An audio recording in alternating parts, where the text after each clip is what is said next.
Hey adventurers, Josh here. I'm really excited about this video today because I'm going to be reviewing two awesome Fujifilm prime lenses, the 16mm 1.4 and the 16mm 2.8. Thanks to B&H Photo.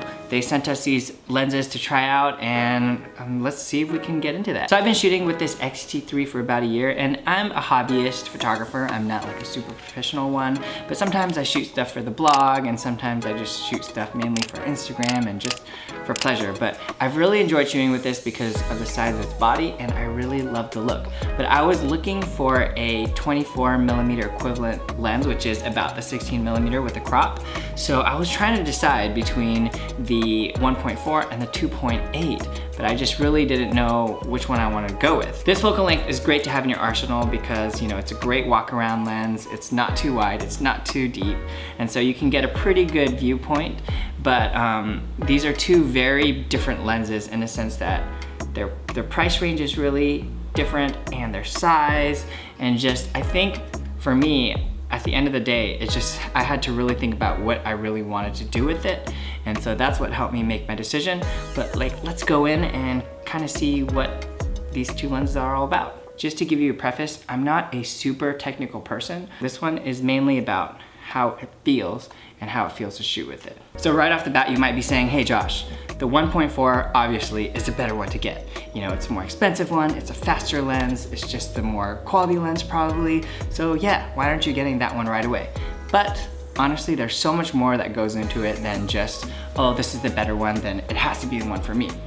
Honestly, a lot of people like the smaller size of the 2.8. This was built to use on not only the X-T3 bigger bodies like this, but also there's like the XE3 and they're kind of smaller bodies, so it fits those camera ranges a lot better than this guy. So the first thing you'll probably look at is the price. The 1.4 is $999.99 in most places, and then the 2.8 is $399.99.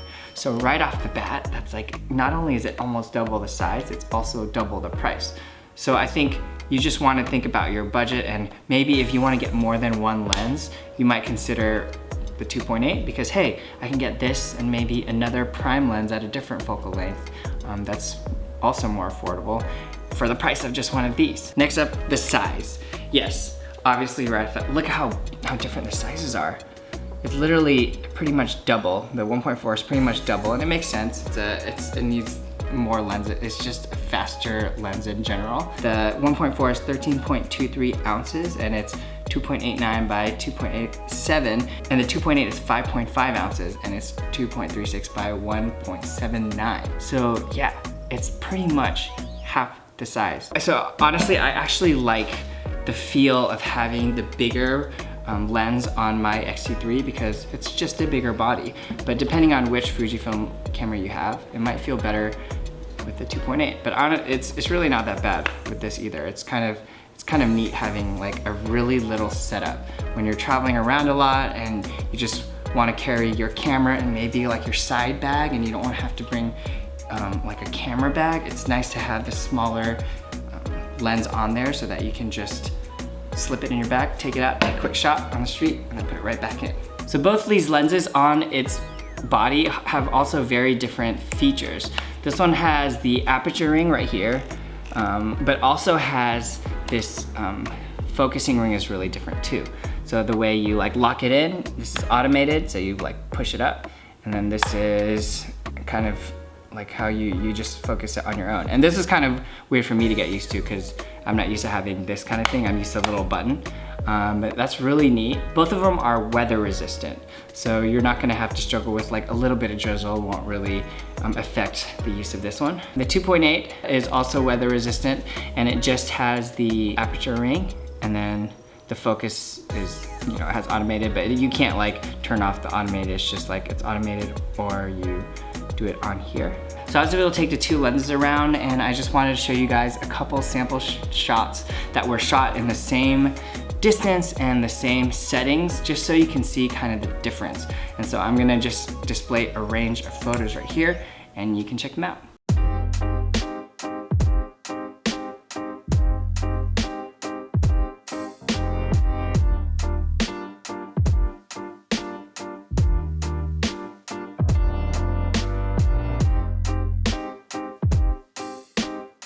terms of the look on camera and the feel of it, I have to say I really like the 16-1.4.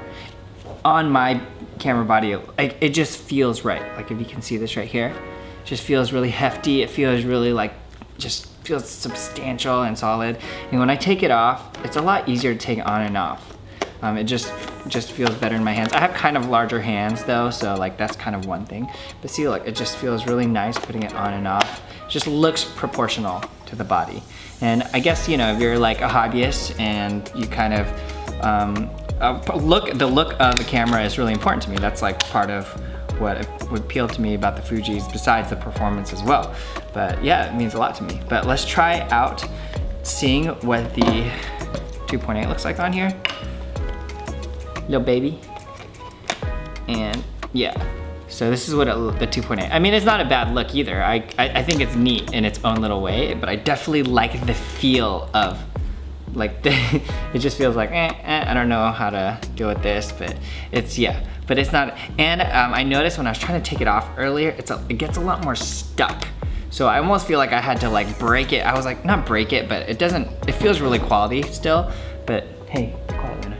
But like turning it is really tight. So this just feels a lot nicer on this body. Unfortunately, I don't have an XE3 or a smaller Fuji body to try it on for you guys, but just from how this feels on the X-T3, I like the feel of this one better. All right guys, so at the end of the day, I think when all said and done, I am going with the 1.4. And I know this is kind of like, my argument was like, hey, you don't always, the more expensive one isn't always a better one. But for all my particular needs and like how I felt about it, I think this just felt better. And I think maybe, I really like this range too. This range is a range that I'll probably be using the most. So I want a lens that feels really good in that range, that I can just feel really comfortable with. So, you know, if I buy maybe, a 23 or a 35, which are also great ranges that I'll probably really use a lot, but I can probably get a smaller body lens for those because they won't be on the camera as much, and actually it'll be better to be in my bag. But I think for me, because it's partly for work, I use it for, you know, my Instagram posts, I want something that feels really good. But maybe for you, if you're a kind of a hobbyist and you want to get more for your money, you can get this, you know, and then you can get, for the same price, you can get another prime, maybe like the 23 2.8, and they're still really great lenses, and they still are water resistant, and they're still super well built. It would probably work better for you. But for me, for my needs, I'm going with the 1.4. Thanks guys, I hope you learned a little bit of something. Like I said, this is more of like an unboxing than a review, I guess you could say. I'm not really a super technical person. The way I shoot photos is all about how it feels, and I'm honestly not always shooting the best, but I'm still learning. And do let me know in the comments below, you know, if I do future lens comparison, what you guys would like to see. And kind of what kind of things you really want to know, if I just can gloss over one thing and really focus on another thing. I'm always trying to learn and always wanting to bring you guys information that you need to know. But yeah, I hope it helped. Thank you so much, and I'm excited to see all the photos you guys take. And also let me know which camera lens you bought and what cameras you guys use and all that information. I just love interacting with you guys. Thanks guys, and I'll see you on the next adventure.